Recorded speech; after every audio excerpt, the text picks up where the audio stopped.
ನಿಮ್ಮ ಮೊಬೈಲ್ಗಳಿಗೂ ಈ ರೀತಿಯಾದಂತಹ ಮೆಸೇಜ್ಗಳು ಬರ್ತಿದ್ದಾವ. ಇದನ್ನೇ ಅಡ್ವಾಂಟೇಜ್ ಮಾಡಿಕೊಂಡು ಕೆಲವೊಂದಿಷ್ಟು ಸ್ಕ್ಯಾಮರ್ಸ್ಗಳು ಮಕ್ಮಲ್ ಟೋಪಿ ಹಾಕಬಹುದು. ಹುಷಾರ್.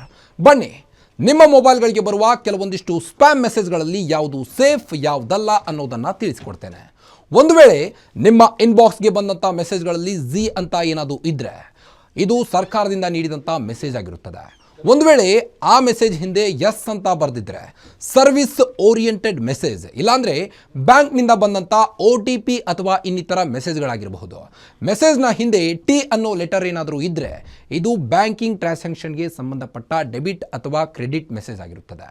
ಪಿ ಅನ್ನೋ ಲೆಟರ್ ಏನಾದರೂ ಇದ್ದರೆ ಅದು ಪ್ರಮೋಷನಲ್ ಮೆಸೇಜ್ ಆಗಿರುತ್ತದೆ. ಹೇಗೆ ಅಂದರೆ ಸೇಲ್ಸ್ ಅಥವಾ ಆ್ಯಡ್ಗಳ ಮೆಸೇಜ್ ಆಗಿರುತ್ತದೆ.